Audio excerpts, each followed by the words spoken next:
Whether it's a hot time in Florida or a rainy night in Georgia, looking for trouble? It's the perfect time for the TCBcast, an unofficial Elvis fan podcast. Oh, yes, sir. Good to see you go, Philip. This Black Fix bring you the hottest thing in the country, real hot and blue, coming to WHB in Memphis, Tennessee. With your hosts, Justin Gosman and Gurdip Ladar.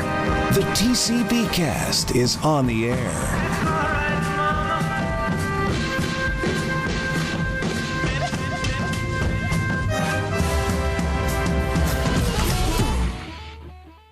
Welcome to TCBcast, an unofficial Elvis Presley fan podcast. I'm Justin Gosman. I'm Gurdip Ladar. Gurdip, how are you doing this week? Doing well. Good few weeks. Going away next week for a few days to Idaho. Don't ask. It's my wife's idea. Actually, just a big fan of potatoes. So we're driving down. So I'm going to be away next week for a bit. So besides that, everything's cool. I went to see Elvis again. I told you that. How is it sitting with you after two viewings? For me, it was just great. It was more of it. I got to see more details. But I took my wife. And I don't think showing her this film was doing any favors in terms of her becoming an Elvis fan. Because the very first thing she said, after we see this film, we saw that dramatic, heartbreaking ending, everything, walking out the theater, and she goes to me, "So he cheated on his wife, huh?" And I was like, that's what you took from it? He's like, my wife cannot stand people who are unfaithful. Mm-hmm. So she was not happy about that. And she's like, I liked his poor wife. I'm like, if you only knew the whole story. There's loads of nuances in that story. And, there are many points when you become an Elvis fan or when you are learning about Elvis, not even that you're a fan, but there are moments that you'll come to when you are learning about who he was as a person that become moments of, can I rationalize or contextualize this? Not excuse it, but can I contextualize this in such a way that I don't bounce off? Or you just bounce off. And there are a lot of people that bounce off, and that's okay. Yeah. Well, this is coming from the opinion of someone who knew nothing about the Elvis story, really. But I just want to throw out there, welcome everyone back to kind of a regular-ish TCB cast. We have one last episode kind of talking about stuff related to the movie, doing a review of the soundtrack, which we're going to dig into. I do want to say my wife was a fan of the music, though, because she actually recognized pretty much almost every song, especially the Elvis ones, because I play them so much, right? Yeah, that's fantastic. And she loves Can I Fall in Love. I think I already told you this. You know what? It's funny. I told her that I was going to use this for our first dance during our reception. She's like, well, why didn't you pick it? I'm like, this was the first number one thing on my list when I talked to you about picking our song. I was like, this was number one. And you said no because you said it was old. She's like, really? I can't believe it. She's like, yeah. And then I picked Etta James at last was the second, and she didn't like that. And then finally we went to Bryan Adams, the one from Robin Hood, Everything I Do. She's like, she wasn't exposed to older music. She just knew stuff that she knew growing up, but she didn't go past the 70s, 60s, 50s. She didn't listen to anything. So her horizons have expanded. So it's nice. But yeah, she liked the music. She didn't like Elvis philandering ways that much, but she did like the music, and she liked, some of the performances. So she was not bored. She said she was entertained for the 2 hours and 40 minutes. That says something, because we know that your wife is not interested in Elvis whatsoever. She was not a fan. Like my wife, she's still not going to be a fan. She's okay with the music. Right. Yeah. No, my wife, she's, she wouldn't be interested in Elvis if I wasn't. You didn't say what her reaction was. Oh, she loved it. So what else is going on? We have 3 new Patreon supporters that I need to give a shout out to: Jason Land, Mike B, and Lisa Shacklock. Thank you for joining up at patreon.com/TCBcast. Hopefully you're enjoying early access and all that good stuff for the support. And I just want to also give a quick plug for EAP Society. And I know I've shared out a couple things on Facebook, but friend of the show, Jamie Kelly, has started up his own show on YouTube talking about Elvis with a friend of his, John Michael Heath. And nice. I had a wonderful couple conversations with John privately, just geeking out over Elvis, and we hit it off really well. And so if you like TCBcast, go check out EAP Society. They are kind of do not exactly what we do, but they have discussions amongst themselves, and their direction is going to be sort of similar in that they're going to have discussion topics, but their end goal is to try to source rare Elvis film and things like that, and try to find a way to create an archive and for the preservation of rare footage and things like that. So nice. Sounds like John needs to come on our show. Oh yeah. No, John definitely, and definitely want to have Jamie back as well. So, but yeah, Cool. give a plug for them. And then otherwise there hasn't been a whole heck of a lot other than like everyone's talking about the movie. So and it's doing okay, not too bad.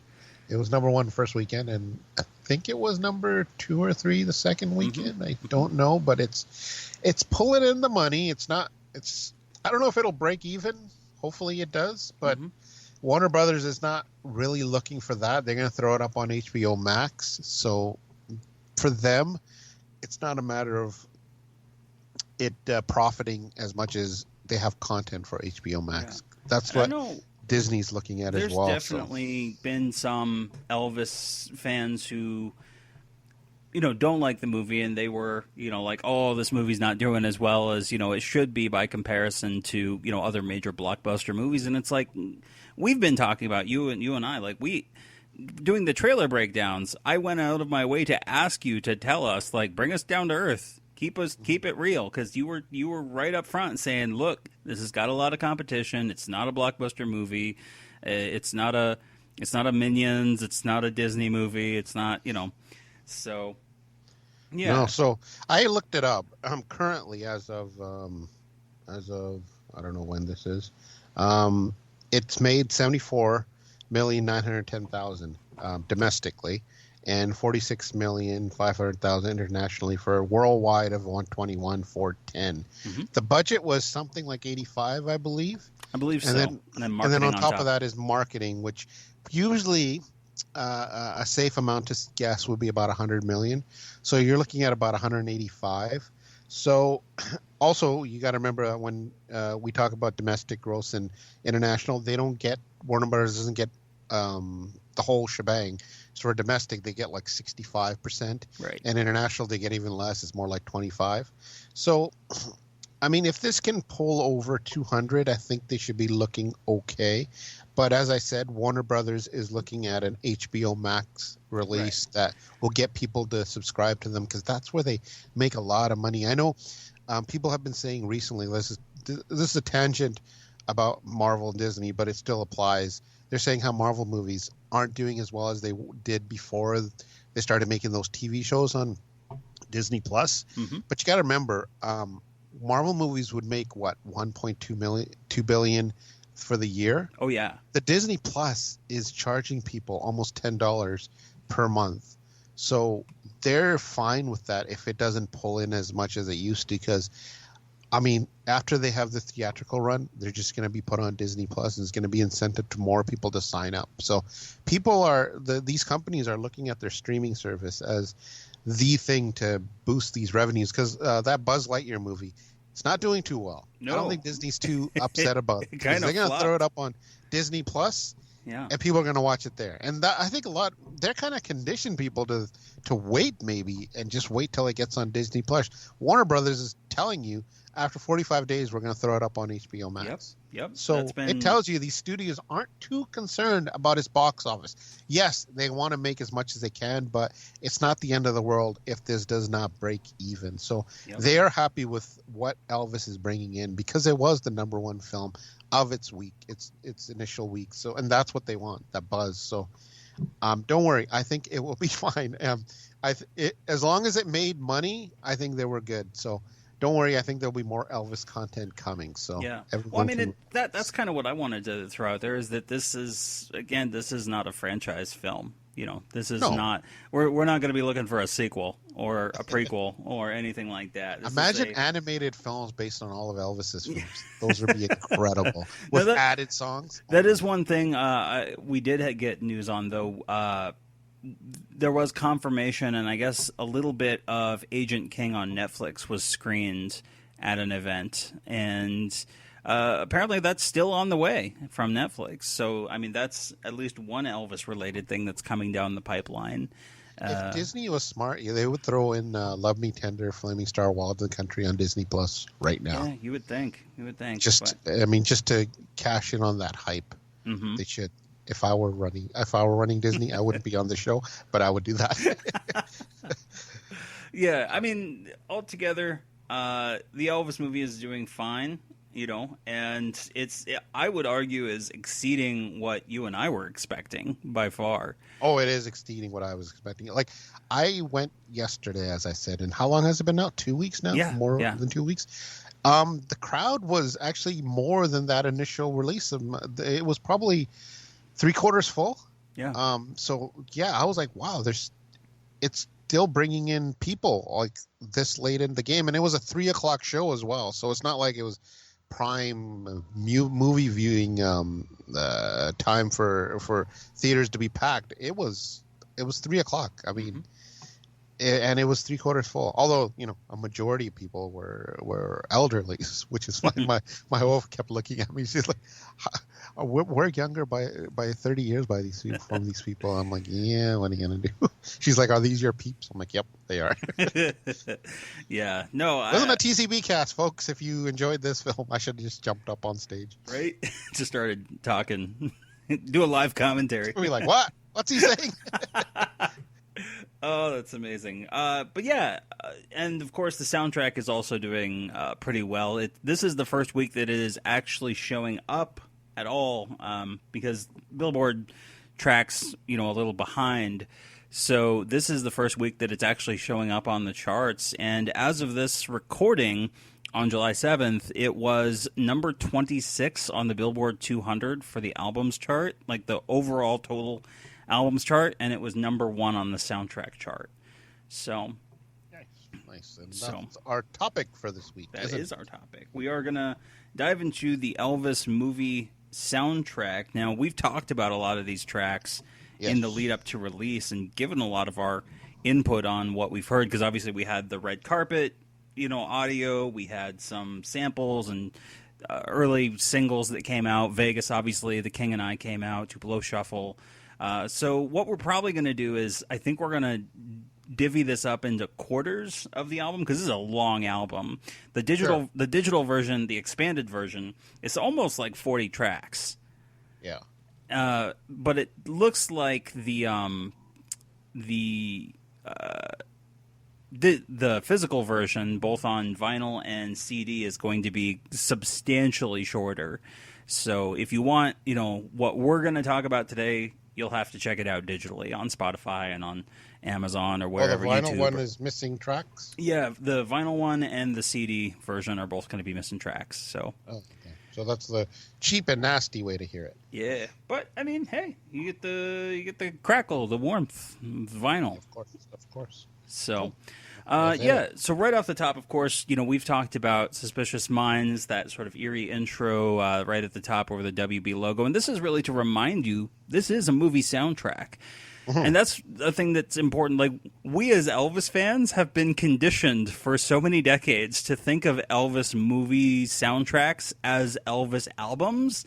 Yes. That's not what this is. This is not an Elvis album. No. This is a soundtrack to a movie inspired by the life of Elvis Presley, based on the life of Elvis Presley, and it's a musical. Baz Luhrmann's movies are musicals, so the songs here are intended to serve a purpose narratively, creatively, and for the most part, the album's track list is in sequential order to where it shows up in the film. Yes, for sure. Can I point out one thing? Yeah. This has nothing to do with the soundtrack. I think a majority of people that are giving this film negative reviews are missing the whole point of this being the Colonel's point of view, Morphine point of view. I think people totally forgot that, because they bring up things that don't make sense, like somebody's missing, or this wasn't shown, or this wasn't shown, or how can you not show this person? Did people just really miss that intro part? Yeah, I mean, that comes down to, I think, people's expectations going in. Not everyone had that expectation. Not everyone like us has been following it for 4 years straight. Okay. They just thought this was going to be a to Z Elvis. Yeah, and film. to be fair to them, the film is called Elvis because that was the more marketable title. Like Warner Brothers and Baz, like we were debating early on, like, are they going to go for TCB? Because that would be, thematically, that would make it taking care of business. It's about the business relationship between Parker and Elvis. Like, that seemed to make sense. But because, the branding just made more sense to go with Elvis. Yeah, but even if that's the case, even if, they thought this, they watched the film, so they know what they're seeing, and they're seeing this from Colonel's point of view. It's like, it's plain as day showing you. So do they still not get that? Apparently not. But yeah, so right off the top, Anyway. Of course, before we get into the first quarter of the album, which is the pop material, or what I would call the singles, or whatever however you want to call it, of course we get American Trilogy and also Sprach Zarathustra. Now, of course, this is only the portion of Battle Hymn of the Republic because that's only what is in the movie. I was trying to figure out if I could identify which version of an American Trilogy this was. No, I couldn't. I didn't dig deep enough to figure out. It sounds like it's probably the Aloha from Hawaii version, kind of laying them over each other, but it seems like the movie version is maybe slightly sped up a little bit.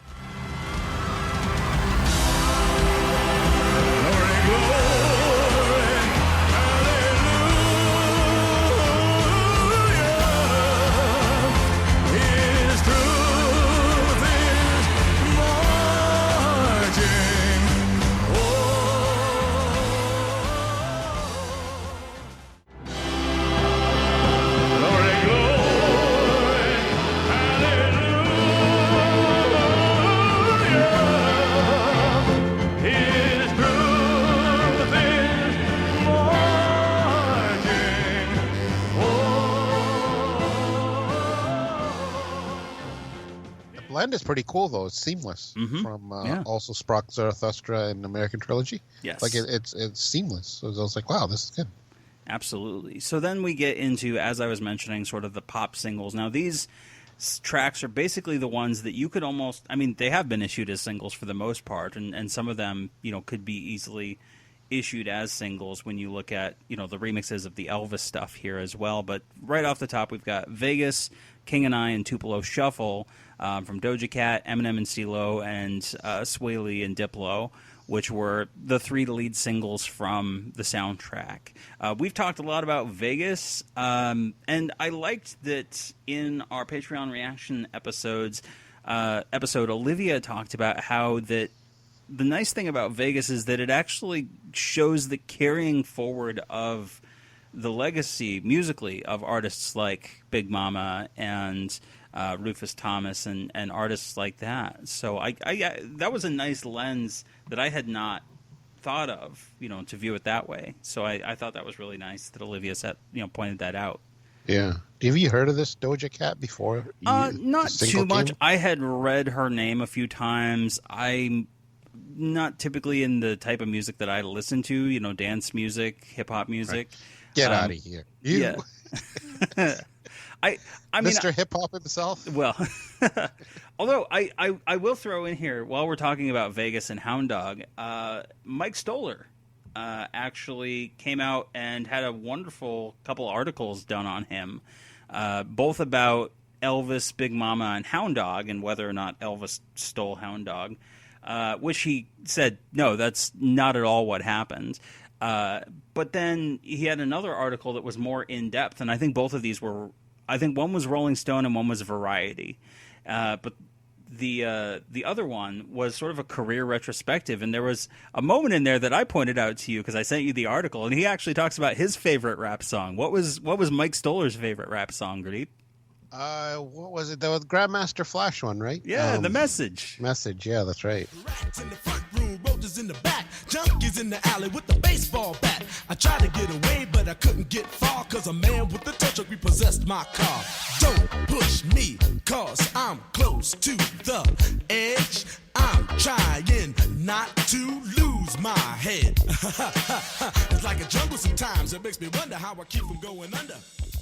Yeah, we talked Which about is nice. that. Yeah, that was on the episode that we did for our Patreon supporters, the ones on the tiers that get the bonus episodes. Nice. We did a TCB Cast Now last year where we talked about rap music, and it was fun. We each picked. Oh yeah, that's right. You remember that? Oh, I forgot. I know. Oh yeah, that's so long ago. I can't even remember that. That was last year. Wow. There's been a lot that's happened I since gotta then, go back to be and listen fair. to it. I can't Right? even remember. I can't even remember your songs or my songs. I know. Crazy. And of course, King and I, Eminem and CeeLo Green using an original Jailhouse Rock sample. This is really more of just a straight up Eminem song that happens to feature an Elvis sample. Yeah, and he talks a little bit about Elvis, though. Oh, totally. Drawing parallels and things like that. I like this. Yeah, me too. I really enjoy this. But I put this on my rotation. Yeah.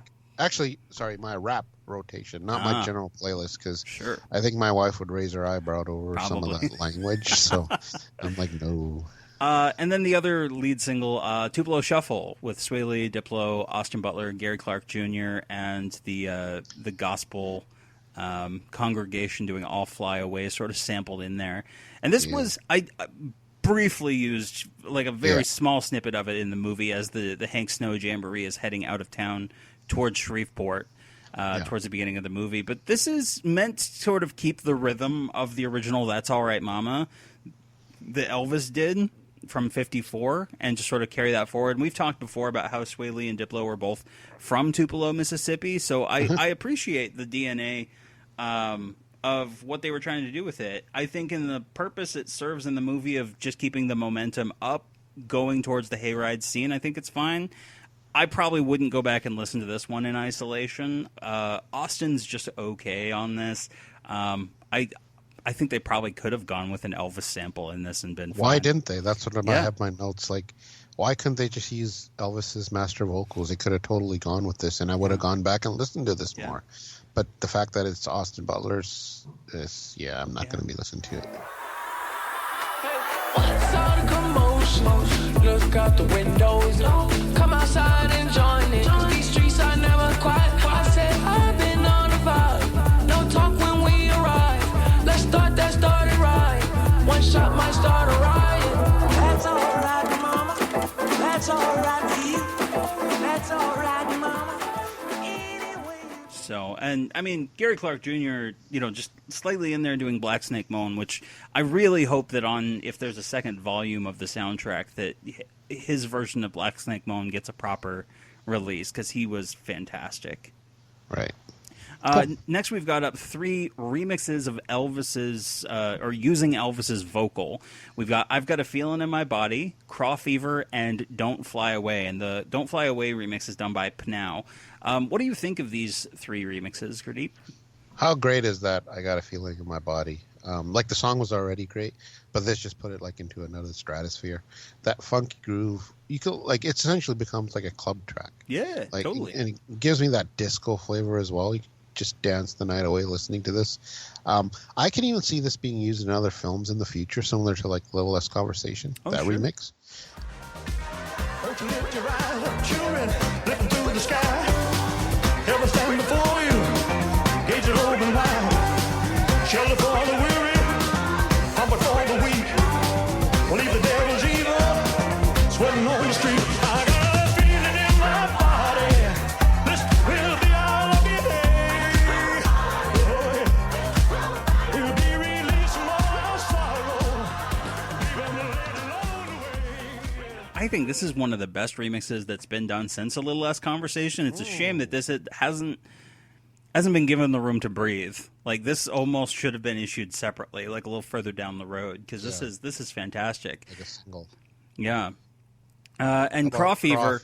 Yeah. This is something that's sort of doing kind of what Viva Elvis did, pulling in samples from different Elvis songs. Now, obviously, Ryan, his ears perked up at the crawfish in the film, and of course, very prominently it's used when Elvis is sleeping with a fan for the first time out on the road. But what all did you notice in here that gets sampled? I'm curious if you caught Surrender? everything. Yep, Surrender, a pitch-adjusted sample of Surrender's in there.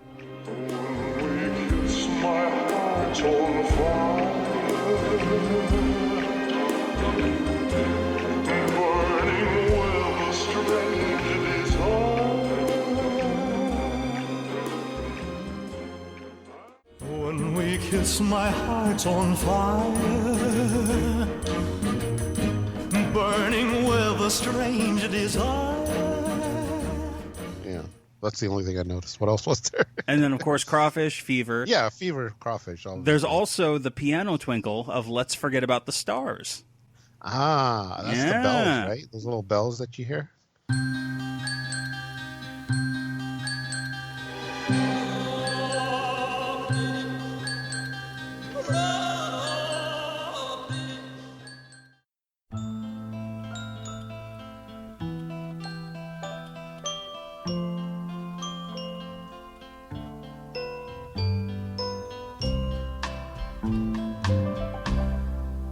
If you let the stars keep telling you who to love and not to love, you may never find contentment for your heart.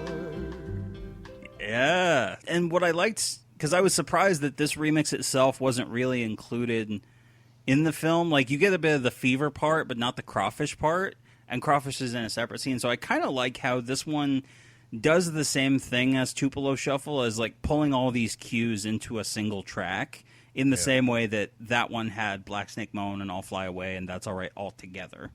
So, and then Don't Fly Away from Pnau. Pnau are an Australian dance group. And this is, how much of them have you heard? Of Pnau? Yeah. 0. So I actually have one of their albums. They did an album with Elton John called Good Morning to the Night, where they remixed bits of his songs together. And essentially, like, in a lot of the tracks, created, like, new vocal lines from across different songs. And it was just this really crazy mashup of different Elton John songs, creating basically new songs out of whole cloth, but with added, you know, as dance tracks. It was really a neat project. And in fact, last year they had one that they had done sort of a similar thing. They had taken 4 different Elton John songs along with some stuff from Dua Lipa and had a song that was called Cold Heart, which was a big hit for them last year.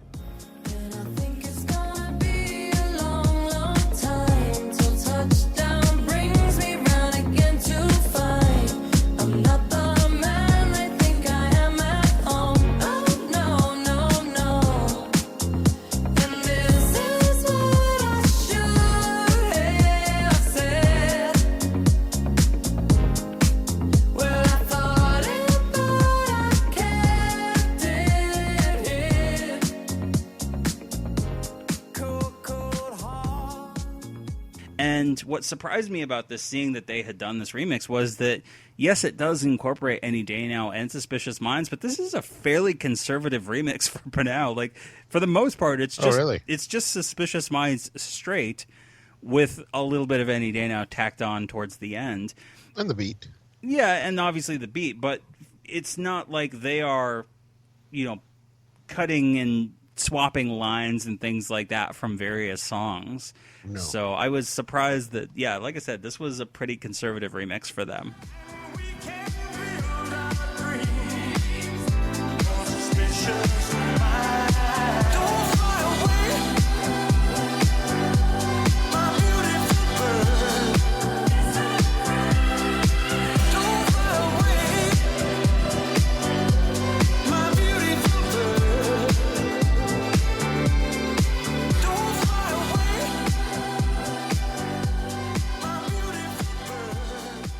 Yeah, I like it. I would add this to my my regular rotation and playlist.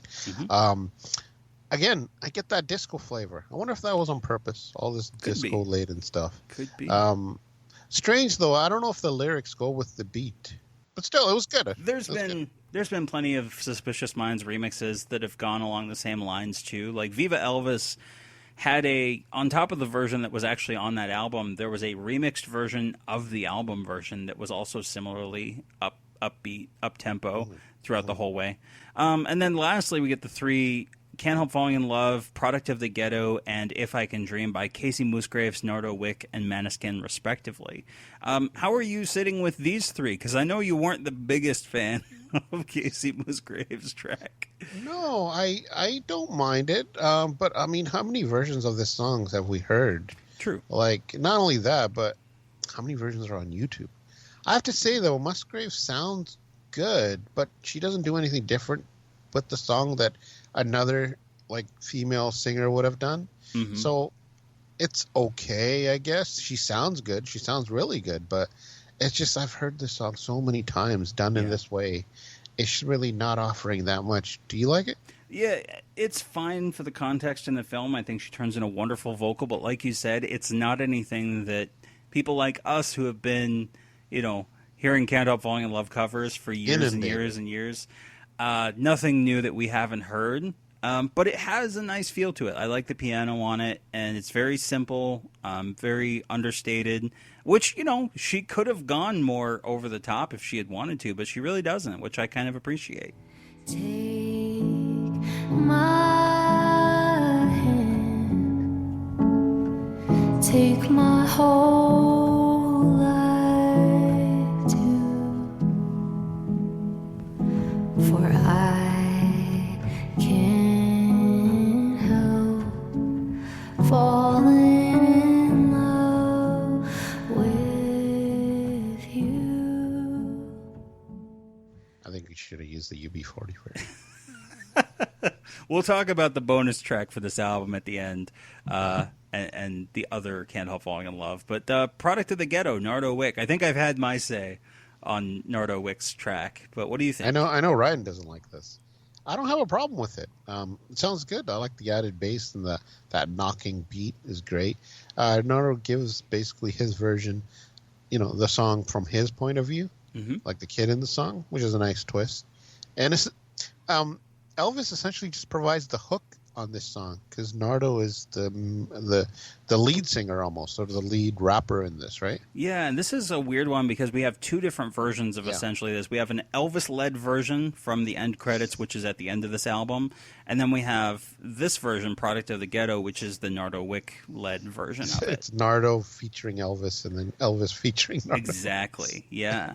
Ghetto this, thug this, ghetto that. This ain't shit I could control, I'm product of my habitat. Police think that I'm a menace, probably cause I keep a gas. Surprised I never sprung a wrist, late night, shooting crap. Surprised I never got caught, late night, shooting straps. Surprised I never got caught, no mask, give me that. Born in the ghetto, trying to make it out. I try to go, but I get stuck, it's like I'm trapped inside a tiny box. Born in the ghetto, I never asked to be born in the ghetto. I can't help it, I was born in the ghetto. I can't help it, yes, I was born. But as I talked about at the end of, you know, that movie review, I really appreciated what they were going for. Sure.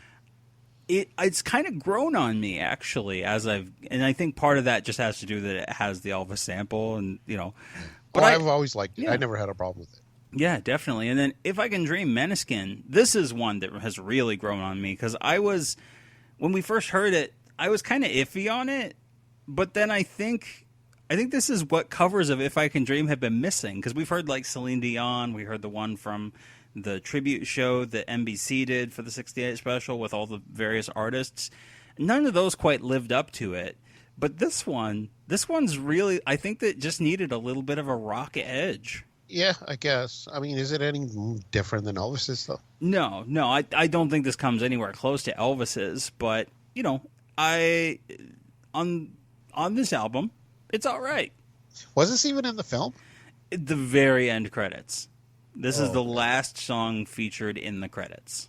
Yeah, I stayed for In the Ghetto and then M&M's, and then I think we left. But as long as a man has the strength to dream, he can redeem his soul and fly. Oh, deep in my heart, there's a trembling question. Still, I am sure that the answer. So now we get into the second portion of the album, which is essentially the 50s section. So in here we've got Cotton Candy Land, Baby Let's Play House, I'm Coming Home, Hound Dog, Tutti Frutti, Strange Things Are Happening Every Day, Hound Dog from Austin, Let It All Hang Out, and Trouble. So where do we start? Stevie Nicks and Chris Isaak? Yeah. We've talked about this kind of a little in our film review, but I like this. The slowing down adds to the creepiness, and they change the lyrics slightly from instead of Sandman to Snowman. I like it. I don't have a problem with it. My kids, for some reason, thought that was Austin Butler singing with her. Well, that's Chris probably Isaak. because Chris Isaak is doing a bad Elvis impersonation. Yeah, I guess. Snowman's coming. Yes, he's coming. He'll take you by the hand, and you ride upon big white swan in cotton candy land. You and the swan float upon the cloud. Sorry, do you like this? I like Chris Isaak, but I don't like what he's turning in here, and this is just personal taste because I think he was fantastic, doing the vocals for Hank Snow, which is sadly not on the soundtrack. But Stevie Nicks definitely is what saves this version of the song, and I really like what she's bringing. I like the arrangement, and it has, rather than, because in the film it has an orchestral opening with Edge of Reality's opening riff. Whereas on this album version, it's just a guitar intro. Yeah. And we did get confirmation. Baz posted on Instagram in a short video that he was confirming that there would be a score album with Elliot Wheeler's musical score. So I'll be curious to see how much of that gets included with the Edge of Reality and all that. So looking forward to that. Baby Let's Play House, of course, we've talked a lot about that before in the past. Perfectly fine in the context of the film. I don't No think reason to listen to it. Yeah, no reason to really listen to it, other than, again, I think it's worth noting how much attention to detail Austin paid to Elvis's delivery. When we first got a sample of it from that very, very first teaser trailer, that I think Priscilla dropped. I think she leaked it out, if I remember correctly, the Hayride preview. Right. And it's pretty remarkable how close Austin actually comes because we've heard it so many times that we know it's not Elvis, but he really does kind of have that nasally sound that Elvis had during 54, 55. Well, you may go to college, you may go to school, you may have a pink Cadillac, but don't you be nobody's fool. And now, baby, come back, baby, come back, baby, come back, baby, I wanna play house with you. Well, listen, let me tell you, baby, what I'm talking about. Come on back to me, little girl, so we can play some house now, baby. Come back, baby, come back, baby, come back, baby, I wanna play house with you. Always play house. If it was me in charge of this, putting this soundtrack together, I would not have included any of the Austin Butler vocal-led tracks. What I would have done was, so the band that backed him in Baby Let's Play House, I would have had that over Elvis's original and used that. Same with Hound Dog, same with Baby Let's Play House, same with Trouble. I think that would have been overall better, and I think the fans would have enjoyed it more. Like, who really wants a copy of Austin Butler singing Baby Let's Play House? Austin Butler fans. in your car cruising down the road? Of course not. I don't. Well, I'm looking at it from an Elvis fan point of view. I guess if you're a fan of the film or Austin Butler, then sure, you'd want it. But along those lines, there were definitely original Elvis songs that did get new overdubs. I'm Coming Home from the Graceland scene. This is probably my favorite track on the album. I love the added sounds and the violins, and then as you said before, it sounds like it's a song that was removed from the RPO album. This is great. What do you think? Yeah, this was. I mean, I was grinning like an idiot in the theater hearing this.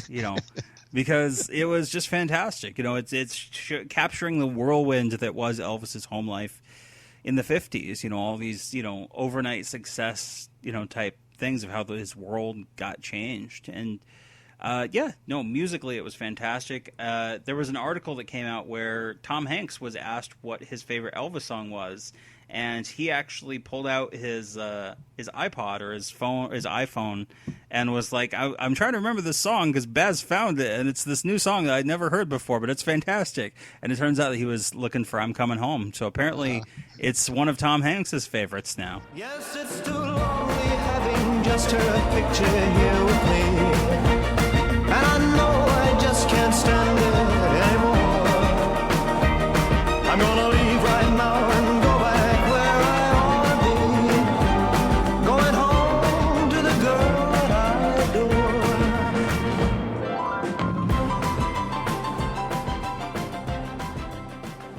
It'd be amazing if he did pull out his iPod. Yeah. Like first generation. Or he pulled out a Zune. Right. I forgot Bangkok also tried his hand at remixing this back whenever he did. I don't know if you remember that, but I don't mind his version either. Although Elvis's vocals get a little lost. What do you mean? Okay, I think he did a solid. It's pretty good. I think this is better. Yeah, this is better because Elvis's vocals are more upfront. So Yeah, it's great. Shanka Dakure doing Hound Dog. Yeah, I mean these vocals are great. Like this chick can sing. Like, whew. I wanna hear her tackle some more classic '50s R&B tracks. Like, that'd be great. She's channeling Big Mama here, definitely. Yeah. I mean, dare I say, maybe one of the best vocals on this album, and I'll go there, slightly maybe better than the original. Oh, I think you're only saying that because of the recording equipment and how it could capture the fidelity. Yeah, it definitely has got a lot more kick to it. And the thing about her performance too is that unlike Big Mama back in the day, she was just recording it as a record. She brought her own sense of personality to it. It's a wonderful classic recording. Shanka is being given direction and having to keep in mind that, like, knowing that this movie is coming out, that this is depicting a progenitor of rock and roll, it has to be more badass than that original recording. Like, the delivery has to be more intense than even what Big Mama had on the original. You ain't nothing but a hound dog, been snooping around my door. You ain't nothing but a hound dog, been snooping around my door. You can wag your tail, but I ain't gonna feed you no more. You told me you was hot class, but I can see through that. Yeah, you told me you was hot class, but I can see through that. And Daddy, I know that you ain't no real cool cat. You ain't nothing but a hound dog. It's not a fair comparison. Yeah, really. that's true. It's not. And I bet if you were there when she was recording it, you'd be like, "Holy crap!" She Oh, yeah. sounds In the studio with Big Mama? Oh, yeah. Tutti Frutti, Les Green. I know I said I had a problem with this cover, but I think initially I was too harsh. It's fine, I think. Like just listening to someone else do Little Richard in the same style doesn't hit the same for me, but I got to hand it to Green. He does a really good job with the song. That's a turnaround. Did you notice that when I edited it, I laid over a snippet of the real Little Richard, and you could hear how close it was? I can still be like Little Richard, but I can give him props. It's similar to in One Night in Miami. What was done with Sam Cooke there? You know, and it's relatively close. You know, it's not the same, and it's not quite as good, but it gets a lot closer. Definitely a lot closer than Austin gets with Elvis in terms of the singing. So right, for sure.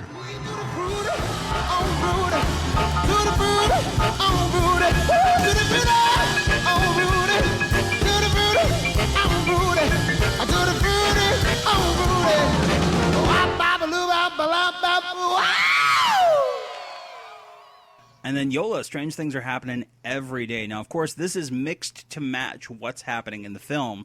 So it's not a proper, like, song. It's basically, it's underscore for what's happening in the lead up to the Rustwood concert. And the lyrics have been rewritten, actually, to reference the events of the film. I think she does a great job in that. it's like creepy music as well. It's almost like fit for a horror film. And then towards the end, when it gets loud and crazy, that's where it kind of really does it for me. I love that. Mm-hmm.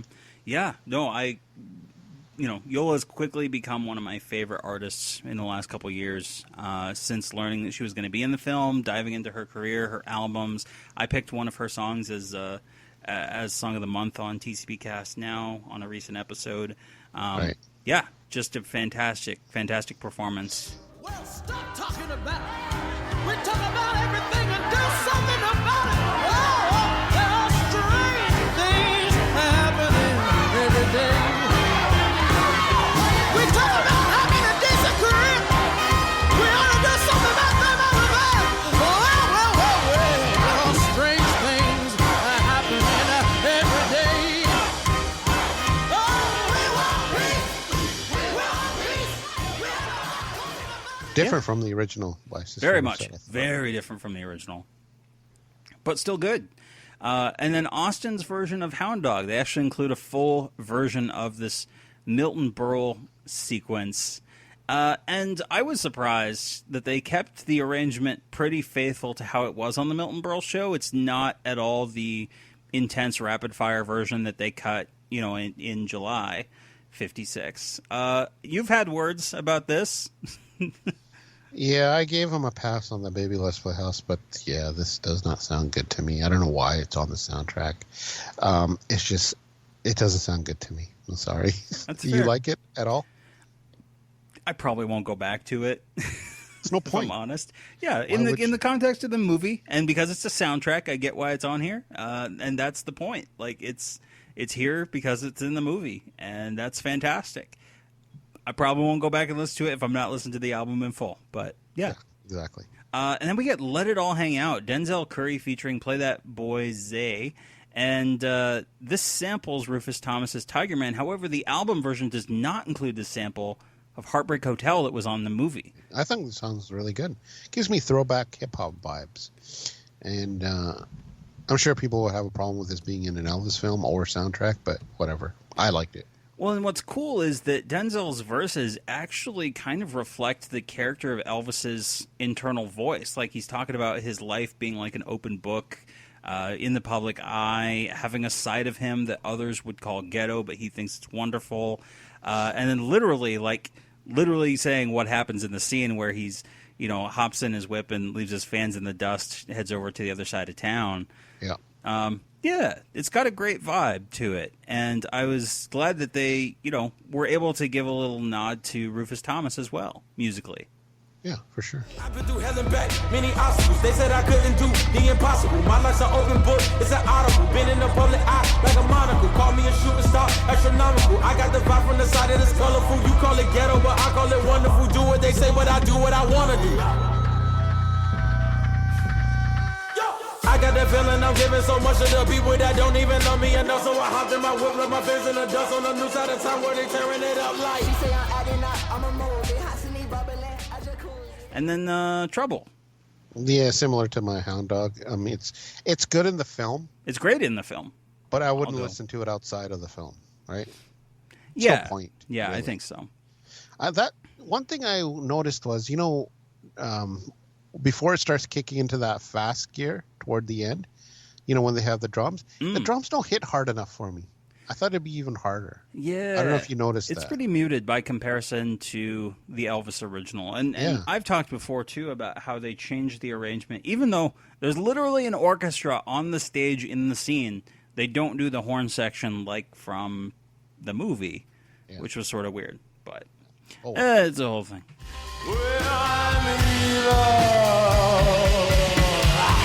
So don't you mess around with me.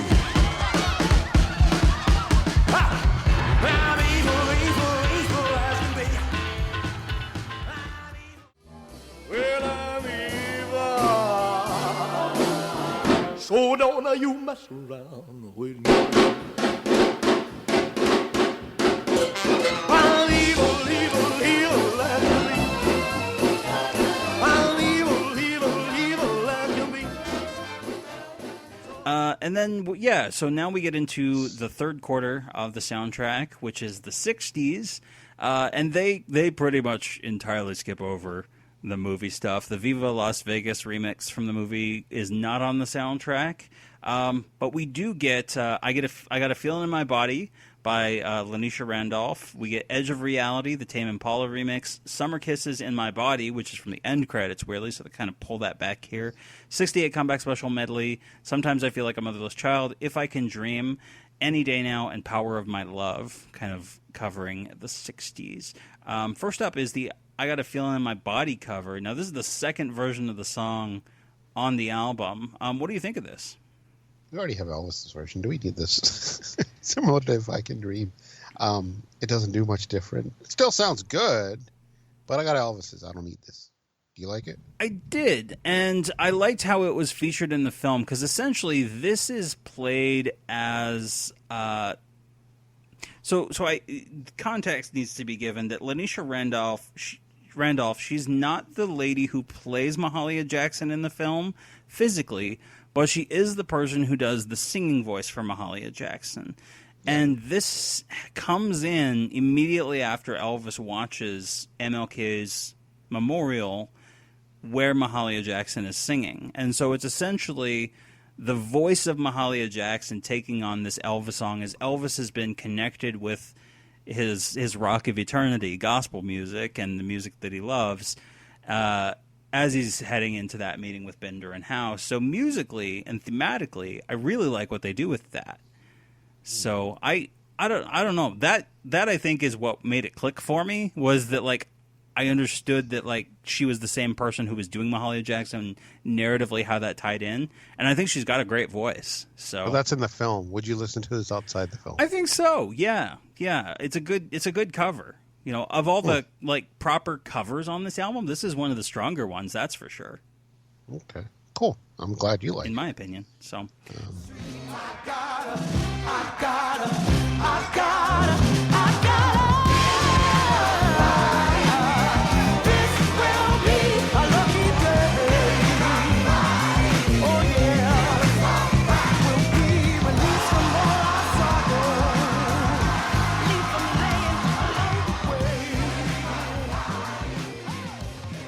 Tame Impala's remix of Edge of Reality, very briefly seen in the 60s montage. Now, I think Beck and I talked about this. How much do you know about Tame Impala? Zero. So Tame Impala is actually just one dude, Kevin Parker. He's an Australian artist who goes under this name. But this is an Australian film shot in Australia. Baz is an Australian filmmaker. Tame Impala is Australian. Edge of Reality was a number 2 hit in Australia back in the 60s. That's why this song is in this movie. Like, not just thematically. It's pretty obscure. It's obscure to us in the U.S. and elsewhere around the world, but in Australia, it was a pretty notable hit at the time in the late 60s for Elvis. Could it be the Australians are living in the edge of reality? They're so far away. Could be. The edge of reality.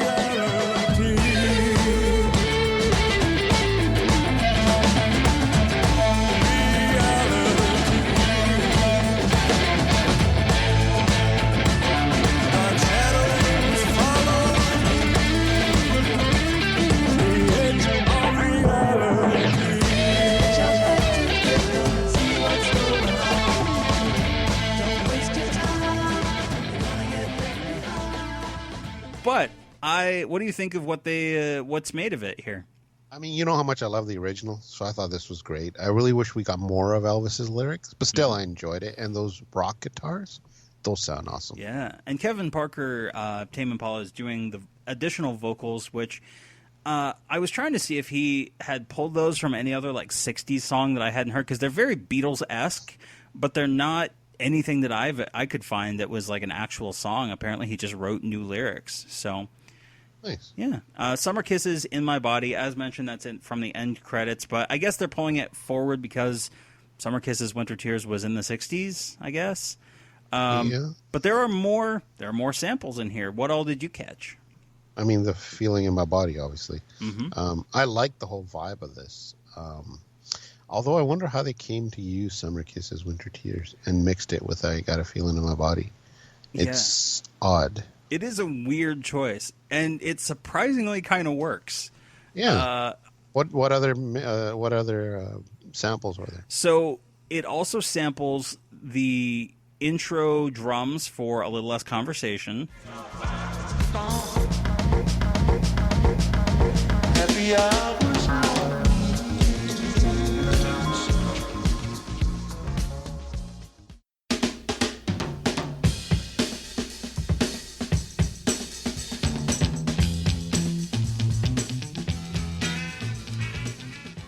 The string section from Charo.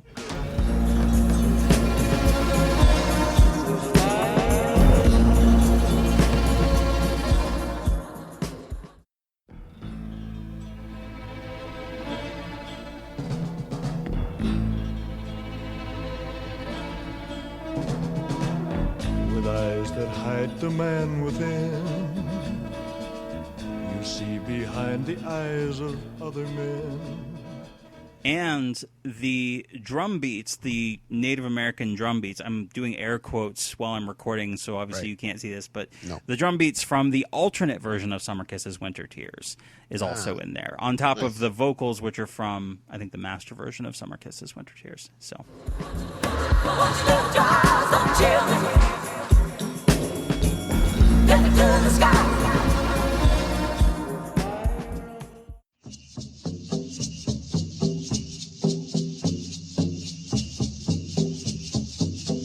Summer kisses, winter tears.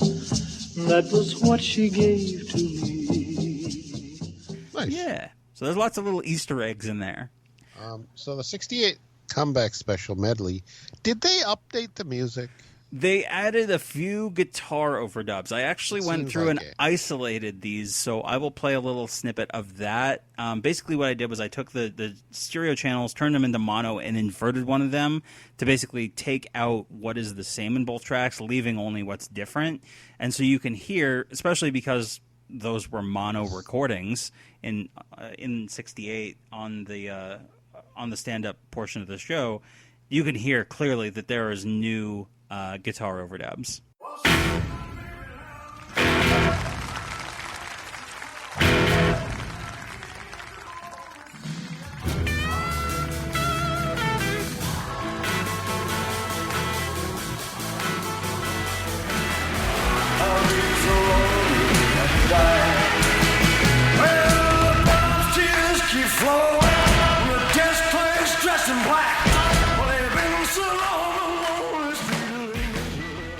Yeah, I was like, this never sounded this good. But it does sound good. It sounds really good. Yeah, you're not going to trick me. I like this. This sounded really good. Well, I don't know. They seem to be able to trick you on This Is Elvis, so... Man, a 5-year-old could trick me. I don't know what you're talking about. And then, of course, during the lead-up to the production sequence where they sort of meld together Up Above My Head and Guitar Man and all those other songs, we do get Jasmine Sullivan's version of Sometimes I Feel Like a Motherless Child. She's basically doing Darlene Love's part on the original gospel medley. Yeah. Her vocals are sublime. I wish she recorded more stuff for the album because, wow, it's really good. Sometimes I feel like a motherless child, yeah. Sometimes I feel like a motherless child. Sometimes I feel like a motherless child.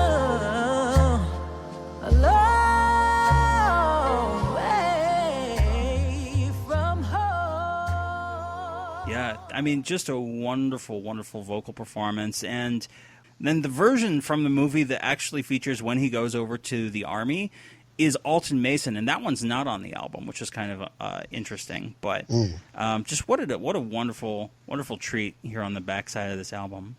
Pretty good. And then we get two masters back to back. There's nothing changed on these. It's just pure Elvis, If I Can Dream, and Any Day Now. Well, it's a stereo mix, so I thought maybe they did something. I don't know if they remixed them again for specifically this album, or if they're just using ones that are different from what came out in 68 and 69. So the OG, was that stereo or no? On the single, it was in stereo. On the album, it was the live mono. Mono. Yep.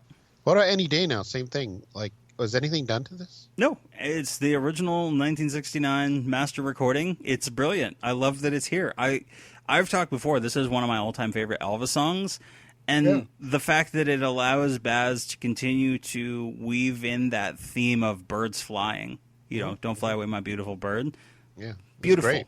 Beautiful. There must be lights burning brighter somewhere. Got to be birds flying higher in a sky more blue. Then my wild, beautiful bird, you will have flown. Any day now, I'll be all alone. And then lastly in the 60s, Power of My Love, Jack White and Elvis. This is great. I love the additional music. But does White's vocal mesh well with Elvis? No, great.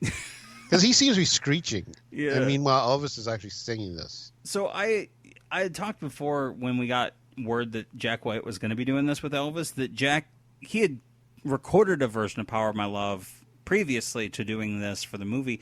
And I actually don't know if this is any different. I think they might have just smushed up Jack's pre-existing recording of Power of My Love and Elvis's version, because it doesn't sound like it's any different from the version that Jack recorded previously, other than they dropped in more Elvis stuff, and they added in also bits of the backing vocals and horns from the Elvis version. It just Did feels they speed up some of Elvis's vocals to match? more to match Jack White's. Yeah. And it feels like they're just sort of marrying the two pre-existing recordings together. Baby, I want you, you'll never get away. My love will haunt you, touch it, pound it. What good does it do? There's just no stopping the way I feel for you. Oh, every minute, every hour, you'll be shaken by the strength of my heart. I like the additional beats, but I don't know about this screechy business. If it was just Elvis, I think I would have liked it more. Fair enough. And then lastly, the last quarter of the album, the 70s, Vegas Rehearsal / That's All Right, Suspicious Minds, Polk Salad Annie, Burning Love, It's Only Love, Suspicious Minds by Paravi, In the Ghetto, World Turns Remix, Elvis featuring Nardo Wick, and Unchained Melody film mix. What more could we say about the Vegas Rehearsal that we haven't already said? Yeah, I mean, this is so great. I love just listening to Elvis via Austin Butler putting that song together and going through all the instruments, and it's so good. And blending into Elvis singing That's All Right, and then all the different versions. Well, like, wow, it's great. Yeah, fantastic. And then Suspicious Minds is the longest track on the album by far, pulled from the That's the Way It Is engagement, and it's pretty much just the version from That's the Way It Is. Are you sure? Because it sounds more full to me. They must have believe bumped up some stuff, some sounds. I don't think they overdubbed it. I think they just mixed it differently. Yeah, because this mix sounds really good. Yeah. Like better than I've heard it sound before, or it's just in my ears. I don't know. They must have done something. Yeah, I think it's just mixed with a different ear, for a louder, fuller sound. Because same thing can be said with Polk Salad Annie. Like similar to Suspicious Minds, sounds way better than the Woodgie Albums version. Like I put this in the car and the speakers are like moving, like vibrating. Yeah. Like. And same thing with Burning Love. Obviously, you can tell Burning Love is different, but this they must have done something. Yeah, Polk Salad Annie is largely pulled from the August 12th Midnight Show version, because I actually went in and laid it over to try to tell. Yeah. What they did. What they did take out, they trimmed down his military march gag a little bit, but otherwise it's from that August 12th Midnight Show. And I think, because there were moments when I was listening in one ear and I was hearing bits of, the orchestra or things like that I hadn't paid attention to. And then I would mute it and go back to and listen to it on the original, and it's there. It's just not as audible. So I really do think it's just mixed differently. Down in Louisiana, where the alligators grow so mean, lived a girl that I swear to the world made the alligators look mean. Poke salad Annie, you got your granny. Everybody said it was a shame, 'cause her mama was a working on the chain gang. A mean, vicious, straight razor toting woman. Lord have mercy. Probably mixed differently, but So, that's not the case, however, with Burning Love. Burning Love, there's new overdubs. They smush up different versions. It's a whole new like mashup of various versions of Burning Love, plus And I love it. new elements. What do you think? I love it. It's so good. I want more of this. Because they take the studio master vocals, where Elvis actually does sound a little bit better, and they speed it up to match the tempo of the live version, and then add in elements of the live version, I think from Aloha, over Elvis's vocal, and then they add on some additional like guitar overdubs and things like that for some Right. extra kick. And yeah, this sounds spectacular. Burn, burn, burn, and nothing can cool me. Yeah. I just might turn to smoke, but I feel fine. 'Cause your kisses left me mine, like a sweet song on fire. And you light my morning sky, burn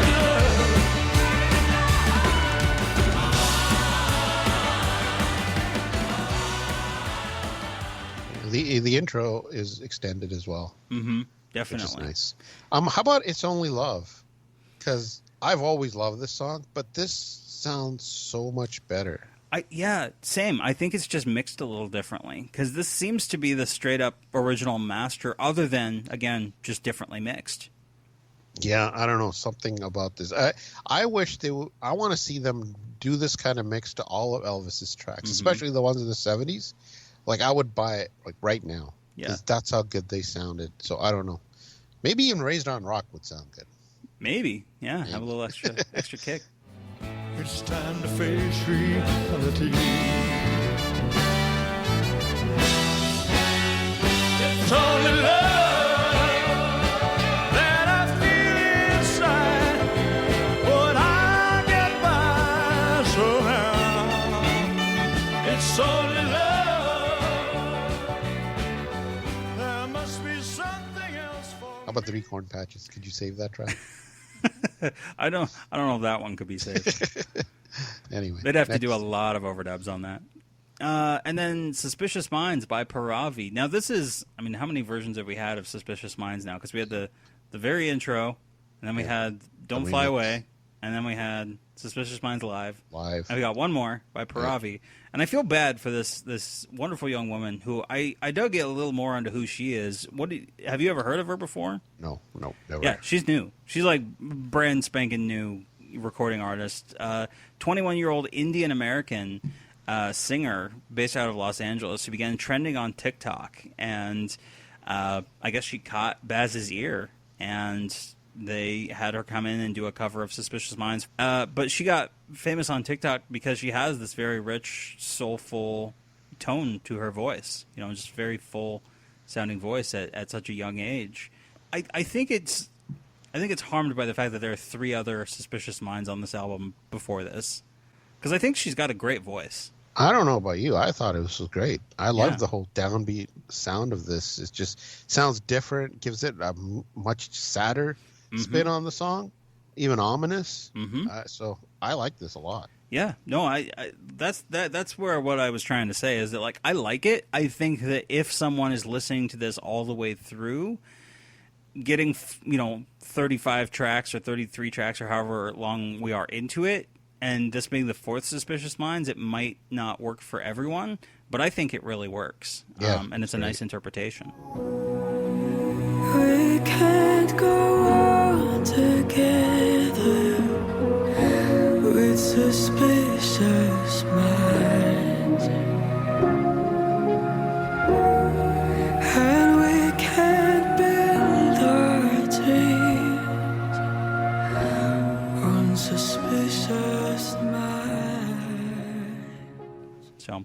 And then, as we talked about, In the Ghetto, World Turns remix featuring Nardo Wick. This uses a clip of Men with Broken Hearts by Hank Williams, Elvis giving that recitation, which he would typically do before singing Walk a Mile in My Shoes, if I remember right. And then, so the first minute or so is from the original recording, and then it comes in with this more sort of low-key remix vibe, and then it's only the last, minute or so that actually brings in Nardo Wick's part of the track. And he's not even actually rapping for that long. I actually tracked it.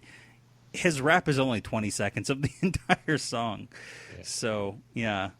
Meanwhile, Ryan's like, turn it off. Turn it off. Can't handle 20 seconds, Ryan. You can't handle it. I liked it. That's fair. No. And yeah, so again, going back to, I see narratively why it was there at the end of the film, what Baz was trying to do, with the sentiment of it.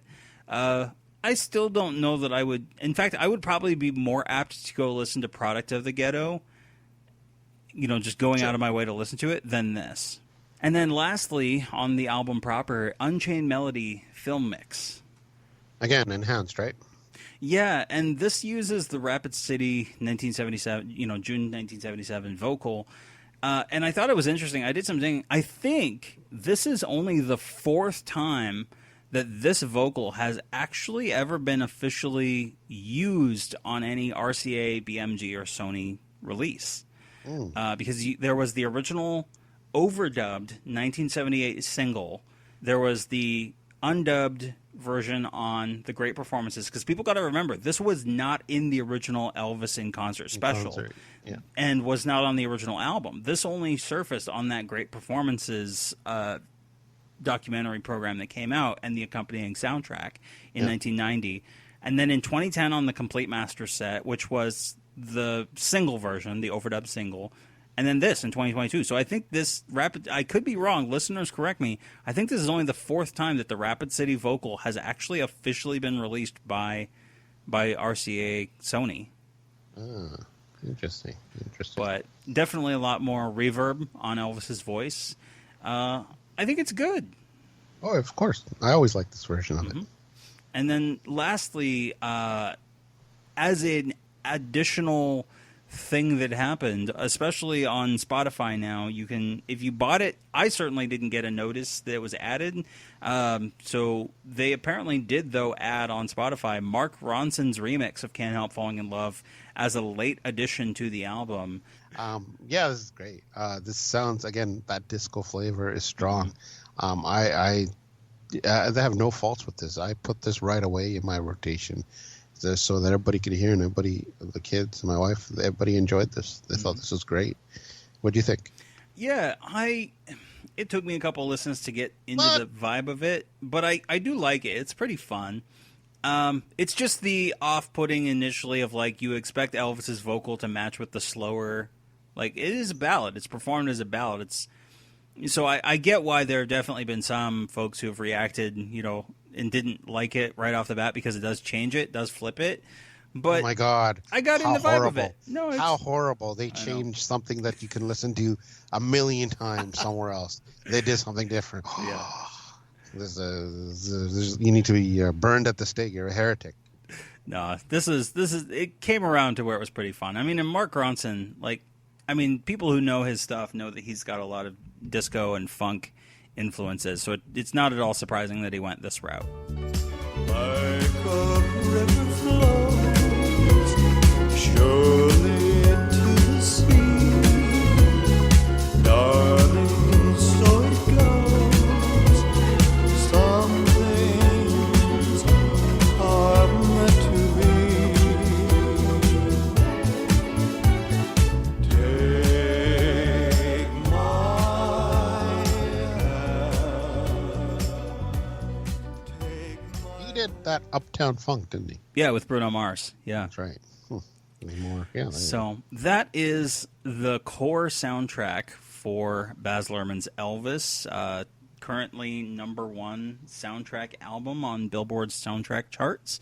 I suspect there will probably be a volume 2. Really? Would not of surprise remixes? Yeah, and various tracks that were left off. Because here's the thing. Baz Luhrmann did that with Moulin Rouge. He had 2 volumes. I'm fairly certain he did that also with The Great Gatsby. Because when you think about it, I mentioned Black Snake Moan was left off. Chris Isaac's version of A Fool Such As I. Cody Smith McPhee's version of How Do You Think I Feel is left off. Austin Butler's version of Blue Suede Shoes is not on here. Heartbreak Hotel is not on here. Sometimes I Feel Like a Motherless Child, Alton Mason, the Viva Las Vegas remix. Yeah, so there's quite a few that are not on here that could merit some inclusion. And also the various versions of... Because if folks go track down the Moulin Rouge Volume 2, he actually includes some film mix versions of songs from that basically layer over, take for instance the If I Can Dream scene. Like it starts with Austin on the floor singing like the first few lines, and then you just get underscore all the way up to when he breaks into the song as Elvis, and you just drop in Elvis's version there. And it would not surprise me if we got that version as well. I don't know that. I don't have any confirmation, but that's an example of something that could be included. Stuff, yeah. Are You Lonesome Tonight? He did a bunch of times. Exactly. And also the 68 special production medley, the Up Above My Head, Let Yourself Go, Guitar Man, Feeling in My Body, Tiger Man. Here Comes Santa Claus. Here Comes Santa Claus. The original could be dropped in there. Yeah. Remix. Throw in some remixes, please. Yeah, there's options. So yeah, what do you think as an album, as a soundtrack album? I thought it was great. I love the new mixes of Elvis's. Those are my favorites. Plus some of the newer, updated, current artists. They sound good. Mm-hmm. I can do without the Austin Butler stuff, but I can see why they're there for the Austin Butler fans. Overall, I think this is a great soundtrack. It keeps playing on my car when I'm driving. I'll tell you when I get tired of it. Definitely. Yeah, there'll definitely be some of these that are they've already made their way into my rotation, or at the very least, the album itself is on its own rotation. So, cool. At various times. Right. So, but yeah, that's the album. Let us know what you thought of the soundtrack and everything included on it, things that were left off of it, things that you think should, if there is a volume 2 that should be on that you caught. Yeah. So, shall we head on over to Song of the Week? Let's do it. Here he is, ladies and gentlemen, Mr. Elvis Presley. Well, get out of that kitchen and rattle those pots and pans. What a night. Ooh, what a night it was. It really was such a night. Well, when Monday comes, she's Tuesday. When Tuesday comes, she's Wednesday. I'm wearing the heart of Rome. He talked and talked, and I heard him say, I know that you've been told, it's not vanities, it's the edge of reality. The return of Song of the Week. All right. I've legit missed this. Yeah, I think I'm up. You are. Take it away. So I wanted to pick something in the flavor of I'm Coming Home, so I picked Gonna Get Back Home Somehow from 1962.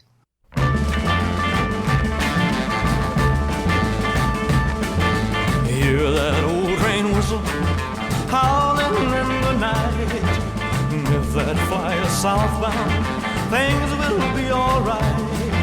I'm leaving now, leaving now, leaving now. I'm gonna get back home somehow. I'm surprised this wasn't picked, but here we go. Written by the classic team of Doc Pomus and Mort Schumann, who, besides Sodas Blackwell and Lieber and Stoller, probably wrote some of the best Elvis tracks out there. I mean, they did songs like Viva Las Vegas, Little Sister, His Latest Flame, Kiss Me Quick, Mesa Blues, Suspicion. Like, come on, that's a strong lineup right there. So the song was recorded on March 18th, 1962 at RCA Studio B in Nashville. What a great underrated song that hardly ever gets discussed. The beat's hard hitting with the piano putting it all together. The song is essentially about someone leaving town for some reason and then remembering his girl. It's not too much, but it doesn't matter, the content, because just the way Elvis sings it is the selling point to me. I love the way it builds up, and then we get this release of Gonna Get Back Home Somehow, and then the music kicks in again. Great stuff. Very atmospheric. What do you think of this? Well, I think the narrative is that he's trying to get home to his girl because he's suspicious that she's been cheating on him. Well, why does he say I'm leaving now? Or is he leaving from where he is? Yeah, to get to home. Okay. Like, he's leaving right away. Now. Because, nobody tell me my baby's been untrue. If she's been unfaithful, I don't know what I'll do. Like, he's got. So where is he? I don't know. He's wherever he's hopping on the train from wherever he's been. So why did he leave in the first place if he's all suspicious? Well, he's apparently north. We can't go on together, you know. I'll say he's north of wherever she's at, because he said if that flyer's southbound, everything will be all right. We're really breaking this down here. Geographically, Elvis is north of his baby. When I hear that Old Town Whistle, I always think of Mystery Train. That's what I True, always think. yeah.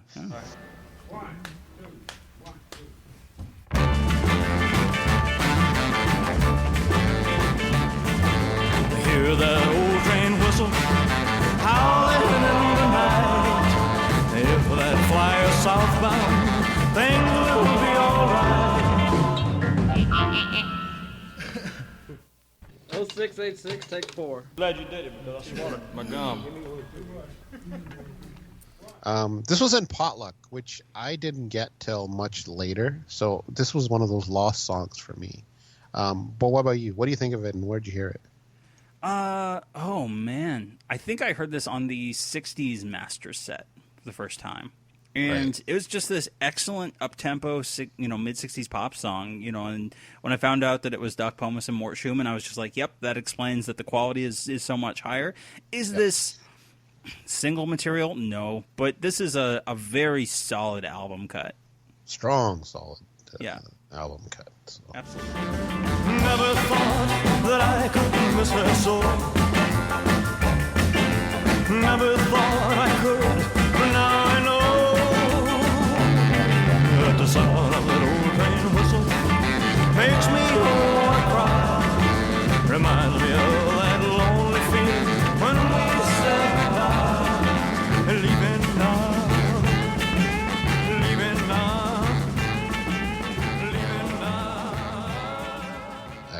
Excellent. They did 7 takes, with 7 being the master. Takes 1 and 2 are complete, and they pretty much have the song down. Just the vocals are slightly different, some of the phrasing, and some of the musical cues. Take 3 is a false start, and Elvis makes some weird monkey nose at the start. And then take 4 is considered the alternate master. 5 and 6 are complete, and 7 is the master, but it also has a false start that they lopped off. Okay. 0686, take 7.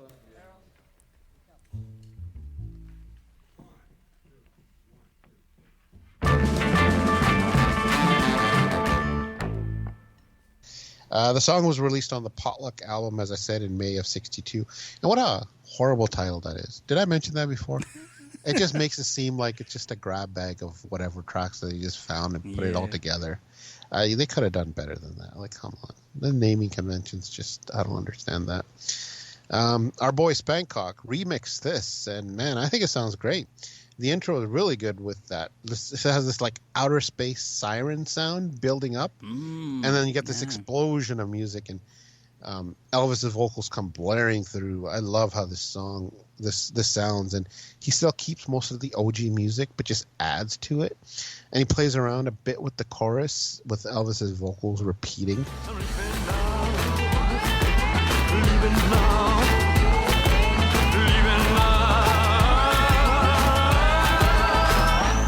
We're gonna get back home, son. Get back home, son.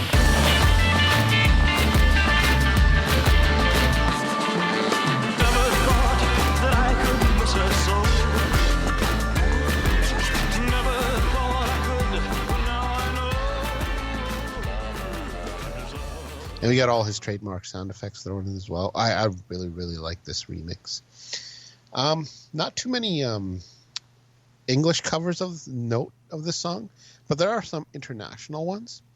The first up from '63 is Fais Me Adieu by Francesc Hedoro. Sounds like Hedora to me. A.k.a. the smog monster who fought Godzilla in the 70s. That's what it sounds like. Anyway. Oh, no. This is Catalan, the language called Catalan, which is similar to Spanish. Oh, okay. Catalonia.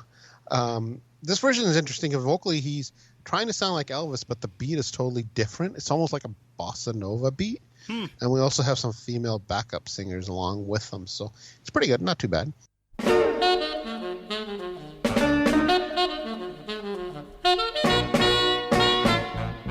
Tutta l'ignoranza torna cap al tard quan el dia es cansa i el tren ha xiulat.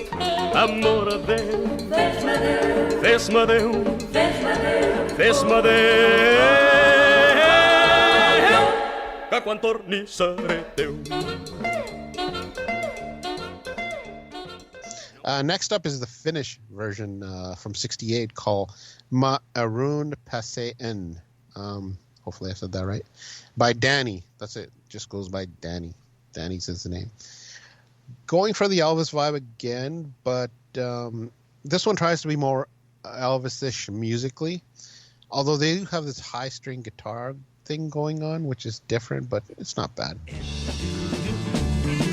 Tien nyt en mä, että kaipaan niin. Tien nyt emme kunnes erottiin. Kun taas junan viellyksen kuulen viiltävän, niin silloin jälleen kerran tunnen ikävän. Ja pääse en, mä pääse en, pääse en.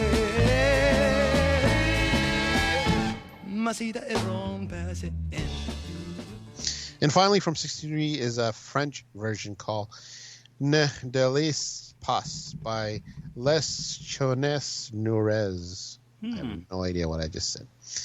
This is like a direct cover of Elvis's, except in French. It's fine, but if you want to just hear the song in French, you can check this out from '63.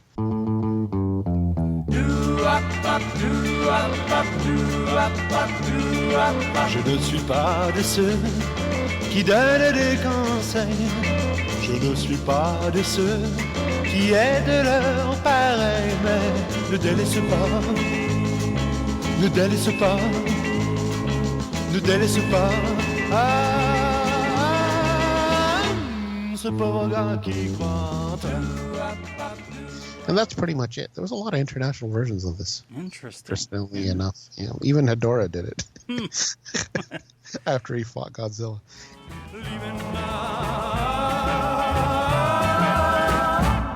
I'm gonna get back home somehow.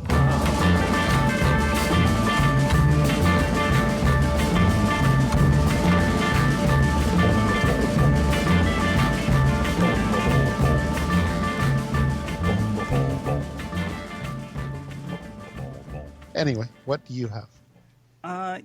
Good pick. And we'll probably be talking about the potluck session soon with Darren. So he's nice. coming on the show. Nice. So for my song of the week, I was noticing that there was one thing missing from Baz Luhrmann's Elvis album. So this episode would not be complete if I don't bring back the country. Yes. And this is another one that I was surprised that I had not picked because you definitely weren't going to pick this one. Can I go back one quick? Yeah. I remember a few episodes ago you said I was gonna you were meaning country. You're like, I'm gonna say the C word. No, I thought you meant something totally different.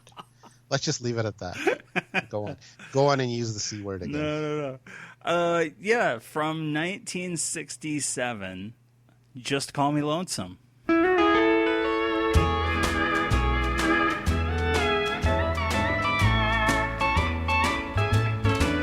Why must I love a heartless one who'll never know the harm she's done? Though love is blind, I should have known. Just call me lonesome from now on. Okay, there we go. So this is one of those that I gotta talk about a different song and a different story to tell you the story of Just Call Me Lonesome. The songwriter is a guy by the name of Rex Griffin. And Rex Griffin was born Alcee Griffin in Alabama on family farm, one of 7 children. Grew up influenced by Jimmy Rogers and took up guitar playing as a young man, moving up to the more populous Birmingham, Alabama, once he decided that he really wanted to get into, performing music professionally. And he began recording in 1935 on Decca Records. And one of the early hits that he had was a song called Everybody's Trying to Be My Baby, recorded in 1936 at the Roosevelt Hotel in New Orleans. They took a little honey from a bee, dressed it up and called it me, 'cause everybody's trying to be my baby. Everybody's trying to be my baby. Everybody's trying to be my baby now.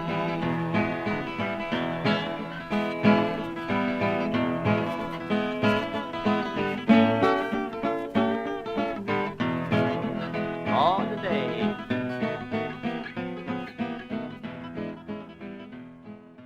Now, you'll be familiar with another version. I know, Gurdip, you're familiar with another version of Everybody's Trying to Be My Baby. Who did that?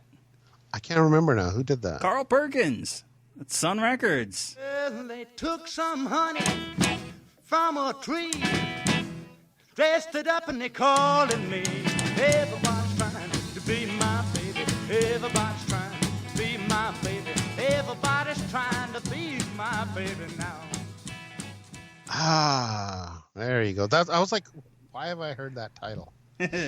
So yeah, he actually originated the song some almost 20 years earlier from when Carl Perkins did it at Sun Records. And what's neat is going back and listening to hear Rex Griffin's original recording. It's fully acoustic, but you can sort of start to hear some roots of rockabilly and rock and roll, and it even has a guitar solo that he's doing on his own, and it's pretty spectacular to listen to. Like, yeah, the audio quality is not great because it's like from the 30s, but it's fascinating. Like, the DNA is all there. And of course, the Beatles later on would cover Carl's version for Beatles for Sale. Their version is almost a blend of Elvis and Carl Perkins. Like, George Harrison is almost like doing a Scotty Moore-esque guitar part on the Beatles.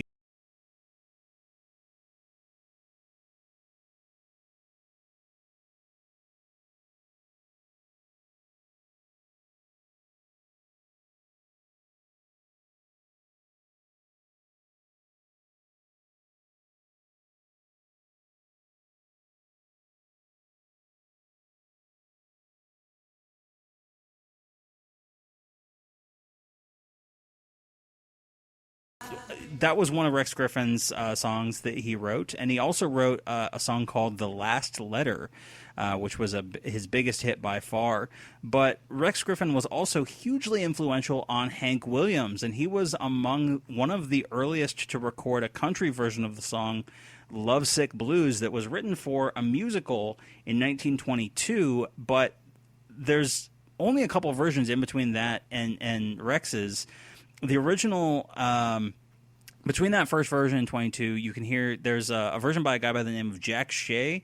Doesn't have the same arrangement, and you can definitely tell, like, this is a show tune.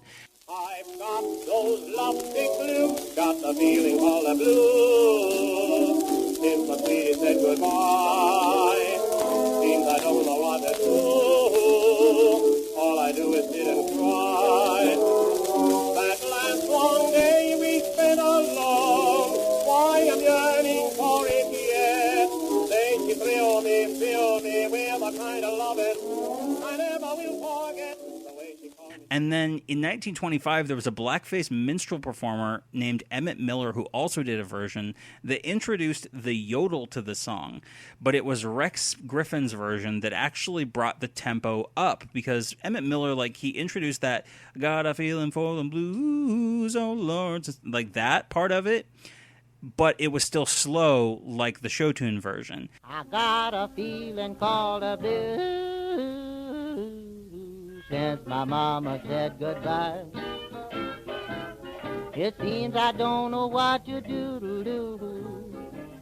All I do is sit and cry. Oh Lord, the last long day we spent alone, I'm yearning for it, yeah. And it was Rex's version that Hank got the inspiration from to cover, and it became, one of Hank's signature songs as well. I got a feeling called the blues, oh Lord, since my baby said goodbye. Lord, I don't know what to do. Now all I do is sit and sigh. Oh, Lord, that last long day she said goodbye. Well, Lord, I thought I would cry. She'll do me, she'll do you. She's got that kind of loving. Lord, I looked to you when she called me sweet Daddy. Such a beautiful dream. I hate to think it all over. So again, like, Rex Griffin is one of those figures in country music that he is one of the forefathers of what would become rockabilly and rock and roll on the countryside. And I think this is the only song of his that Elvis recorded, so I wanted to tell his story while I have the chance. And basically, he continued to record for Decca Records until the end of the 1930s, and then when his record sales kind of started faltering, ended up touring for a while, but then by the late 1940s he was having struggles with alcoholism. He had gone through 2 marriages. He was having health issues. Apparently he had diabetes. And then by 1957 he was diagnosed also with tuberculosis. But Ernest Tubb was a good friend of his and reportedly helped support him financially late in life. But in the 50s, even though he wasn't performing that much, he was still songwriting, and he would write songs for other artists, and that's where Just Call Me Lonesome came from. He wrote it in the early 50s for Eddie Arnold, and it was first recorded by Eddie Arnold. Apparently the recording session was in 1953, but it wasn't released until the summer of 1955 when it peaked at number 2 on the country singles chart that year. Have you heard Eddie Arnold's original version of Just Call Me Lonesome? Don't think so. It's pretty straightforward arrangement-wise. Eddie Arnold's vocals are fantastic. He's got a nice, clear, warm tone. It's by today's standards, nothing remarkable, but you can, if you put yourself in the headspace of country music in 1955, you can understand why it was a hit for him. It is a good country recording. I climb the stairs up to my room, but no one meets me in my gloom. The silence tells me she is gone.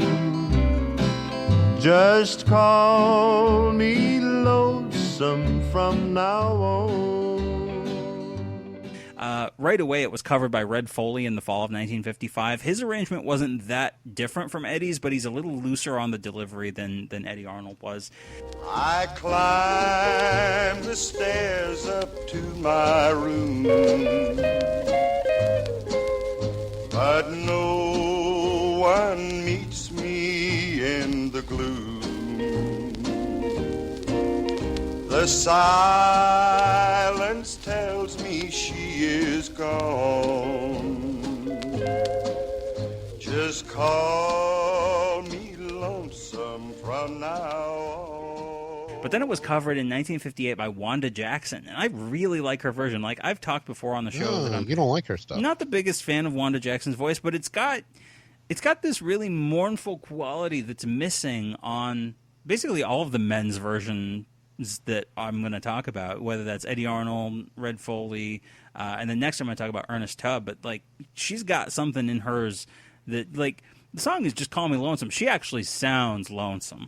I pray these memories at last will fade into the distant past. What good is life if you live alone? Just call me lonesome from now on. So, yeah, credit to Wanda Jackson. She pulls out a good version of this. I gotta check that out. Yeah. 1963, Ernest Tubb. Now, he had, as I mentioned, been supporting Rex Griffin a little bit financially. Rex unfortunately passed away in New Orleans at the age of 47 in the late 50s, and so Ernest Tubb decided that he was going to do a tribute album to his friend, and so he did an album called Ernest Tubb Sings Just Call Me Lonesome, and it was all songs written by Rex Griffin. His version is It's still slower, but it's got a nice sort of rollicking honky-tonk feel to it. It's not bad. Like, this is one where you can imagine, like, you're going into a country bar in the 70s or something. You know, there's an Ernest Tubb song playing on the jukebox that's been in there for 20 years. And that's what this is. Like, it's got those vibes. So I like it, but it's still not what Wanda brings to it. These walls will hide me when I cry, and hope that heaven lets me die. What good is life when hope is gone? Just call me lonesome from now on. But I will shout out also 1964. Brooke Benton has a much moodier version of it, fleshed out with these really lush strings. Really highly recommend people also go check out Brooke Benton's version. I think it's is it country? No, it's much more. It's much more pop, you know. And that's the thing about, you know, Eddie Arnold. He sort of straddled a line between pop and country that I think lent itself well. Like, you could have people that would, you know, be your Ernest Tubbs or Red Foley's that would take something more country, but when people would hear it by Eddie, you could also go like, okay, we can maybe pull it a little more on the pop side, and that's what Brooke Benton does. So his is pretty good too. Love is blind, I should have known.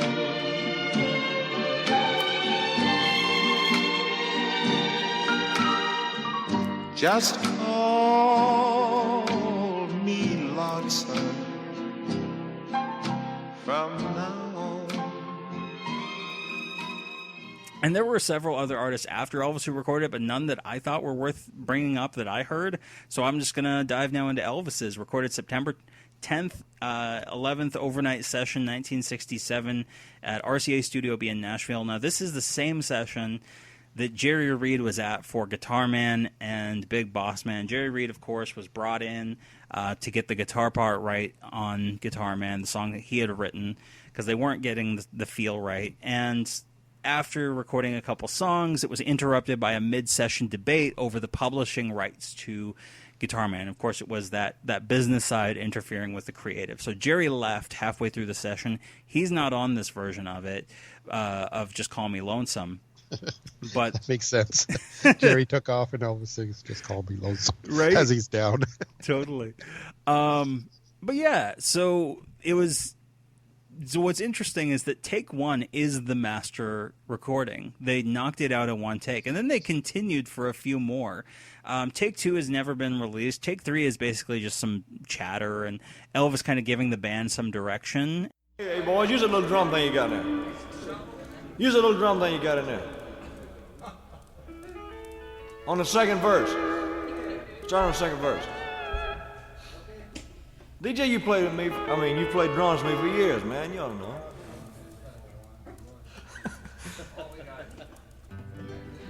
Hey, Billy, bring me a bottle of salsa water. No. Okay, three. Take four is a full take. The steel guitar is a little more complex. Peter Drake is the one playing steel guitar on this. But this is a fairly, straightforward country performance across the board. Like this is the home turf of the Nashville A-Team. Players like Harold Bradley, who were there at the session, he's on guitar. He sounds fantastic, but this is not. They played on country music all the time. This was no real stretch.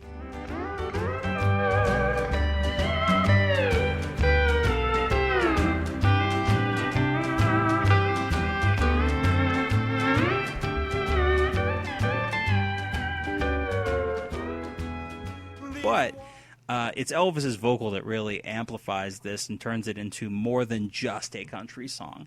Take five is a false start. You hear Felton at the very end ask for one more just to be sure, and then take six they get a complete take, and then they kind of just realize we had it on the first try. So that was the version that got released, and it ended up being buried on the backside of the Clambake album, alongside Big Boss Man and Singing Tree, the other 2 songs recorded at this session, as well as Guitar Man, which was the first song on the Clambake album. But what do you think of Just Call Me Lonesome, Elvis's version? It's a country song, all right. It's very country. It is extremely country. The only thing that saves it really for me is Elvis's vocals, because Elvis sounds great on it. Besides that, there's really nothing. Like when I first got the Clambake album, I think I got it before I got the 60s Masters set, because it would have been on that. And I was like, yeah.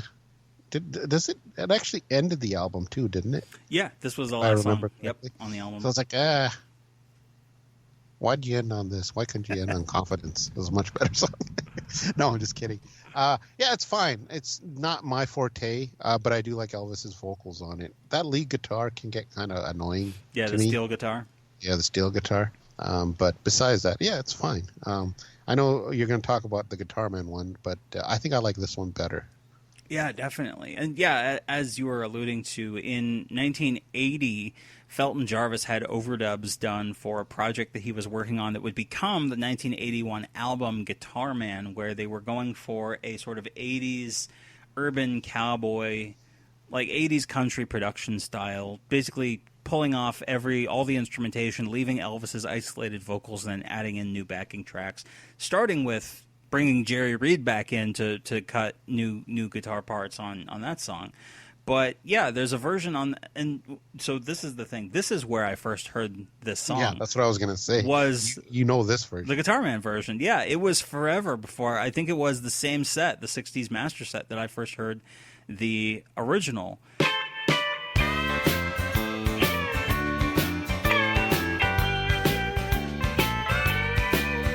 Why must I love a heartless one who'll never know the harm she's done?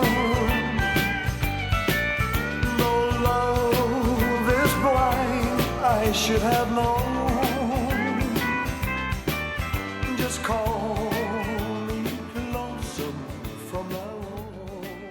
Like, what is this, a remix? Yeah, I was introduced to the song through a remix project, and I still adore this version of it. The band included Jerry Shook, Mike Leach, David Briggs, Larry Byram, and drummer Larry London, with a steel guitar added later on by Sonny Garish, doing these overdubs. And, I mean, this goes back to what we're talking about with this album. Like, yeah, there's overdubs, there's remixes, there's stuff like that. Like, this was going on in the 80s. It hasn't erased the original recording. You can go back and listen to the original Just Call Me Lonesome. So is this your preferred version of the song? So I really like the Guitar Man version. I'll always hold a special place in my heart for that version because it was the first one I heard. But I do really, really love the original. And I'll tell you why. Elvis pulls out this sort of syrupy tenor vocal, almost in his head voice. And what I realized that I liked so much about it is adding in the steel guitar and the clippity-clop of the arrangement, hearkening back to one of the early country, godfathers of rockabilly music. This is the return of the Sun Records Elvis. Like, this is the Elvis of I Forgot to Remember to Forget, and Just Because, and Blue Moon of Kentucky. Like, this is the DNA that is there throughout the rest of Elvis's career as well. Like, it's there at the beginning, and it didn't disappear, in the 60s. It's right here, buried on the Clambake album.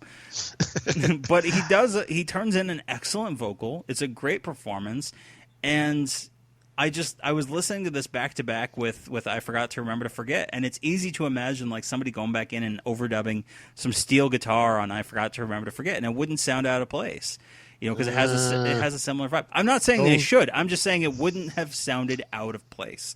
Those Sun ones are not strictly country. This is country. But something sure is wrong, 'cause I'm so blue and lonely, I forgot to remember to forget.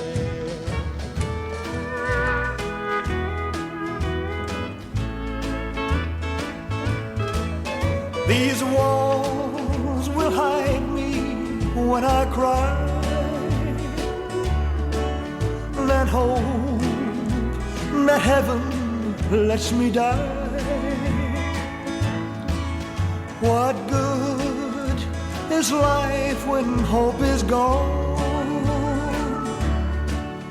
Just call me lonesome from now on. But that's the thing, is it's that DNA. It's that country DNA that's in there. And that never went away. And I know that there were a lot of people that were upset that Elvis's country influences were also left out of Baz Luhrmann's Elvis as well. And that's what I wanted to say. You heard nothing from me. You heard crickets from me. I know. And that's really one thing that I wanted to do is just say, hey, welcome back to TCBcast. And if you're new and you're a new fan, you're interested in Elvis, welcome to TCBcast. There's a lot more to Elvis than what you saw in the movie. And the movie was a wonderful, beautiful work of art.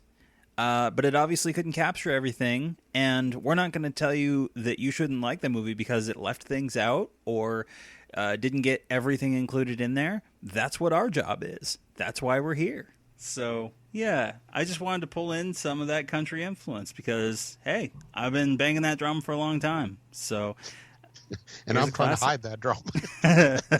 You keep finding it. That's the problem. You keep bringing it back. I am bringing it back. What am I supposed to do here? Next time I'm just going to break it over my knee. That'll be enough of that. There you go. Hey, like that, I'm bringing back all weird, obscure references. Amazing. Hey, man. I'm bringing it back. I mean, that's another song. I don't think that anybody's picked that as a song of the week. Maybe that'll be my next one. There you go. And that's very country as well. Yeah, so, I like that song. I like that song anyway. So that was my song of the week, and this has been great. Good to get back in the routine. Totally. It felt weird not doing a regular episode. But yeah, if anybody has anything to say about our selections, that soundtrack that we discussed, how can they do so, Justin? TCBcast@gmail.com, or of course Facebook, Twitter, Instagram, all those goodies. And if you want to join our Patreon, help us out a little, how can they do that? Yeah, you can join with a donation at patreon.com. You can join with a donation at patreon.com/TCBcast. Sweet. All right. Well, until next time, it's a hot time in Florida. And a rainy night in Georgia.